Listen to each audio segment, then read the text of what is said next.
Hey there, welcome to Cycle1, week 14, Ghiberti.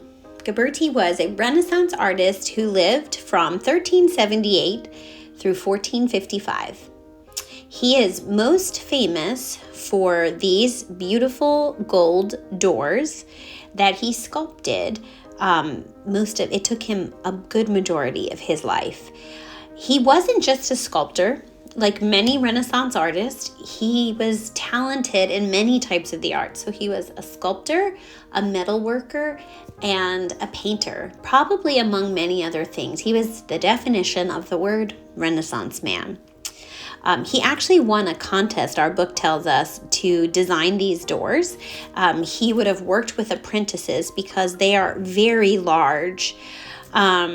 I think it says it took him 20 years to complete these doors.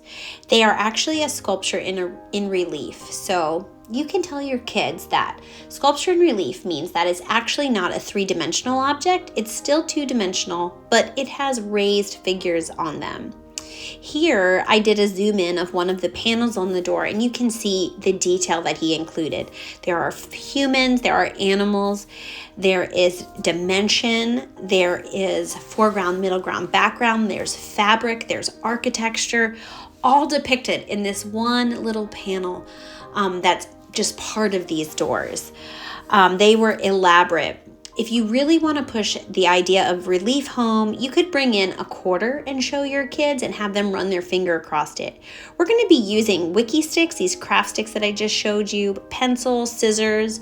We're going to need some black paint, something to put our black paint on, a palette, some water, a paintbrush, cotton rounds, and some tin foil. This is special gold tin foil. If you were practicing this at home, you could easily just use tin foil from your kitchen. And we're going to also use about a 5x7 square of cardboard.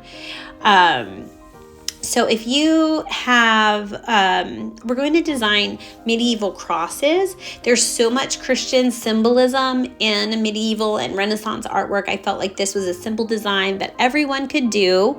You could actually shrink a sample cross down like one of these that I have here to a size 5x7, glue it to your cardboard. If you had younger students, like from 5 to 7-ish, probably that would be a good idea for them. It would save you some time and probably some frustration. If you have older students, a cross is something really easy for them to draw.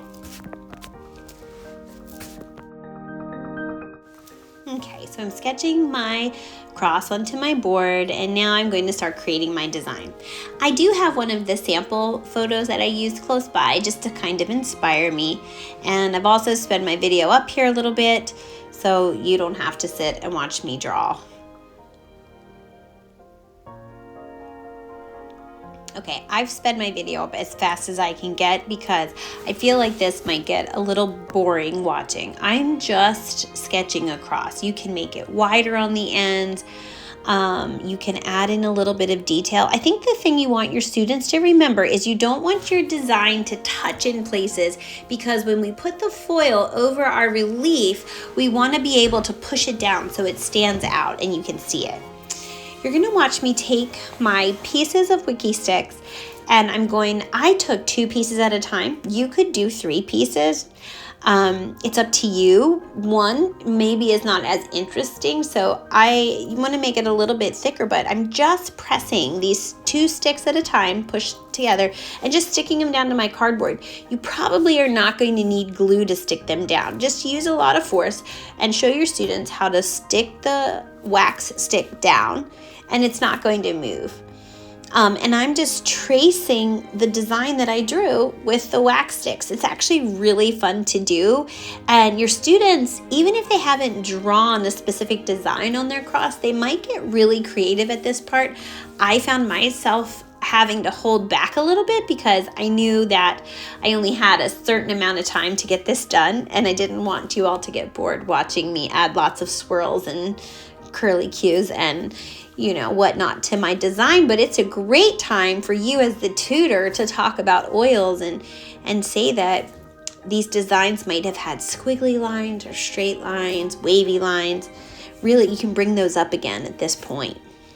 I'm taking the wiki sticks and I'm twirling it into little balls, and I'm putting like a little design on each of the 4 points of my cross.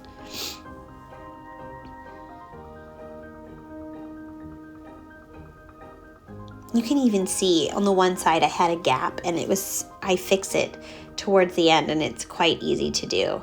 So you can I'll stick some music in the background, and you can just watch me create my design.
Okay, my design is done now, and I'm going to take my piece of gold foil and I'm going to lay it down over the top of my design. I'm not going to fold it on yet because I want it to be able to move around the shape of my design. So I lightly press it down with my hand, and now I'm going to take my eraser end of my pencil and I'm going to push down on the outside edge of the wiki sticks that I used to design with. And I want to make sure that I go around every piece that I added so that the relief part of my design stands out. You want to do this really carefully. You don't want to press too hard because the foil will rip. I ripped mine a couple times while I was doing this, but we're going to add our black paint to create a patina in a minute. So if your student gets a little tiny tear, it's going to be okay. I wouldn't worry too much about the little tears. If somebody is really aggressive and they create a huge tear, they of course could just grab a new piece of tinfoil and try again. So yeah, I'm really taking my time going around all of those designs, all of my twirls, all of my turns, making sure my relief sculpture is standing out here.